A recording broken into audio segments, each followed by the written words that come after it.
Yo, what's good everyone? Welcome back to ACS Sneakers. My name is Aiden. On today's video, we are taking a look at the Air Jordan 1 High Zoom Air in the Creator colorway. But before we get into that, I just want to say a huge thank you to my returning viewers. Thank you once again for continuing to support me and the channel. We are well on our way to achieving 1,000 subscribers before the end of the year, and I know with your help, we can definitely do this. To any new viewers, please consider subscribing to my YouTube channel, hitting that bell notification. We do release brand new content each and every week. And without any further ado, let's go ahead and get into the intro.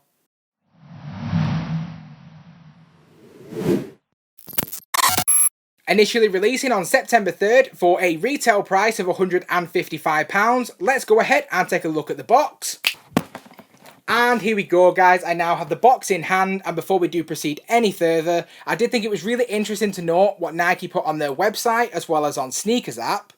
So according to Nike, this release is to bridge Jordan Brand's heritage with Nike's new sustainable philosophy. Now, I did think that was really interesting considering that this isn't actually officially part of the Space Hippie lineup, but just off the box itself, you definitely get that Space Hippie vibe. If we take a look at the top of the box, it reads, "Move to Zero is Nike's journey towards zero carbon and zero waste to help protect the future of sport." On the front of the box, it reads, "Move to Zero. This product is made with at least 20% recycled content by weight, which reduces waste and our carbon footprint." This can also be seen on the back of the box in a multitude of different languages.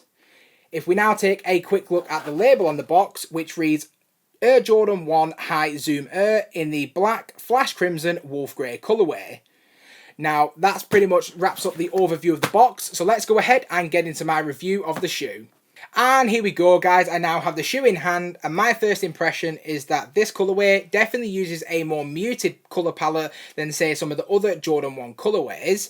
Now, when I actually first took a look at this online, I did actually think it was, as I say, just that one colour throughout. But when you actually get up close, you can actually see there's lots of different shades of colour throughout, which do blend together quite nicely. And for me, it definitely adds a new dimension to this shoe. So if we just go ahead and start from the toes up, here we have this dark charcoal recycled polyester material. Now, I didn't actually realise until I had this shoe up close, but within the polyester material, it does actually have some speckling, which for me, definitely adds a nice pop of contrast. Now, this also does have a very rough texture underhand, and it also feels quite stiff. Very similar to the material that they did use for the Space Hippie 4, if you saw my previous review. Now, although I can't be completely certain that they are comprised using completely the same materials, both shoes have been crafted using recycled bottles, so that may actually play into how this actually feels underhand. It's really hard to describe what it feels like. It feels pretty much like old carpet, if anybody's ever gone round to the grandma's house or the nana's house and you just have that really old carpet that's been there forever. It definitely has that worn carpet feel underhand. And moving on now to the midfoot area, on both the lateral and medial side of the shoe, we have this deep black suede material on the Nike swoosh. Now, when I actually pulled these out of the box for the very first time, the first thing I wanted to take a look at was the stitching around the Nike swoosh. I was really anticipating that there'd be some QC problems or loose thread, but to be completely honest, the stitching is immaculate and I can't find a single loose thread, which is really impressive and something I'm really actually happy to see. We constantly see QC problems with releases these days, so it was really a pleasant surprise to see that there was no issue in this area. The suede material does also feel very soft underhand, and I really do like the overall quality of the suede on this shoe. The same suede material can also be seen on the lace holders as well as on the upper of the shoe. Now, I was really intrigued to see the upper simply because of the Wings logo. With every Jordan 1 that we take a look at, I like to specifically take plenty of time to examine the Wings logo, as I feel that it's probably the most important part of the shoe. If they get this wrong, then it completely throws off the shoe for me personally.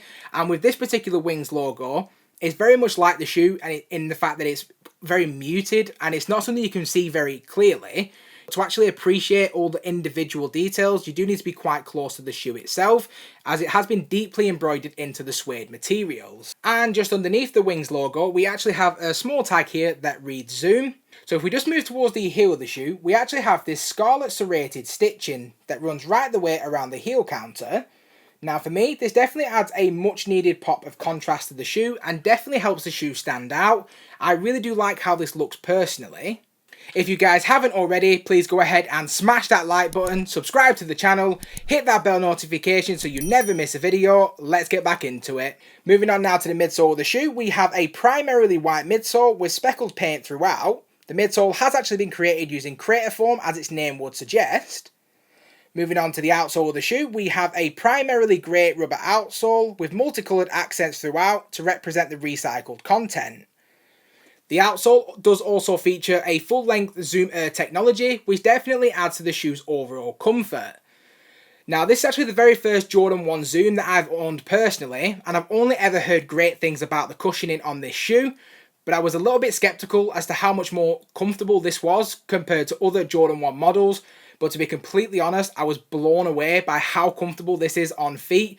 The Zoom Air technology is incredible, and I find this shoe much more comfortable than the regular Jordan 1. And moving forward, I'm definitely going to be trying to get my hands on more Jordan 1 Zooms because they are just incredibly comfortable to wear. And now over to the laces on the shoe. Just to give you a clear representation of how this shoe looks laced up, I did lace up the left shoe.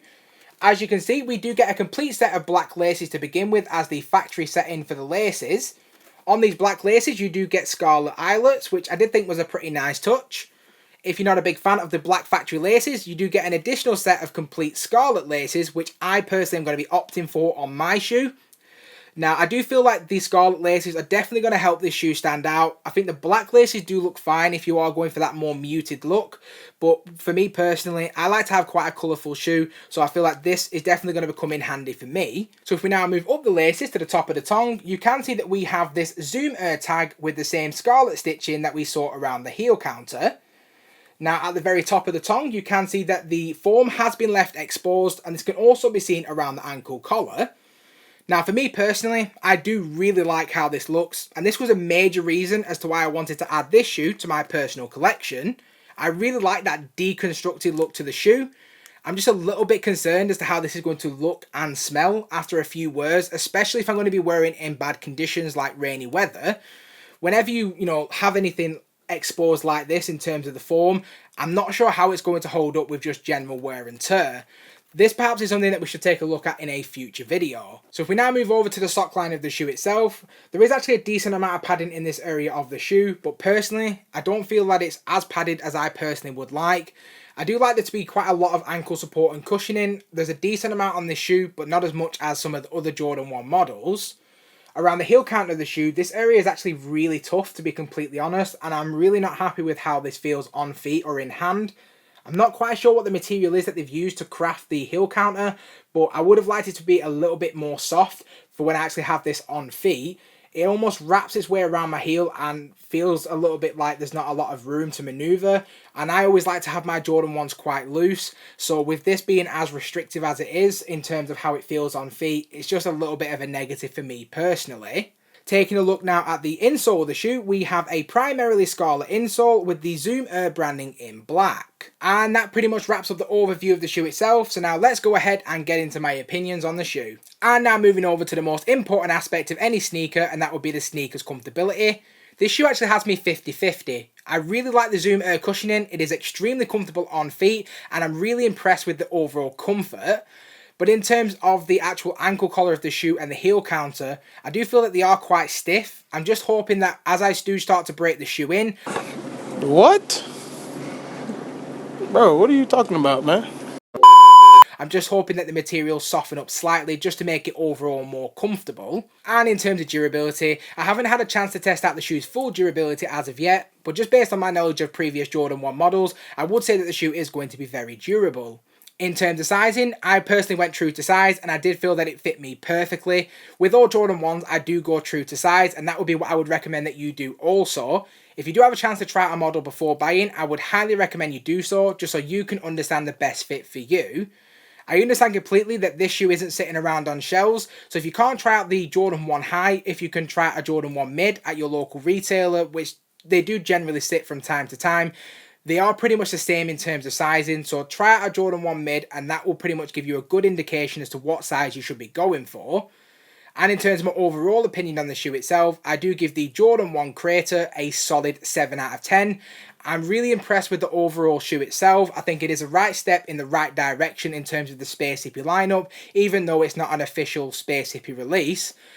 But in terms of some of the issues that I've come across on the actual shoe, in terms of the heel counter being as stiff as it is, and there being limited padding around the ankle collar, I do feel like there is room for improvement, and I feel that a 7 out of 10 is a pretty fair reflection. I'd love to know what you guys think as well, so please go ahead and drop me a comment in the comment section below, and let's go ahead and take a look at the shoe in more detail.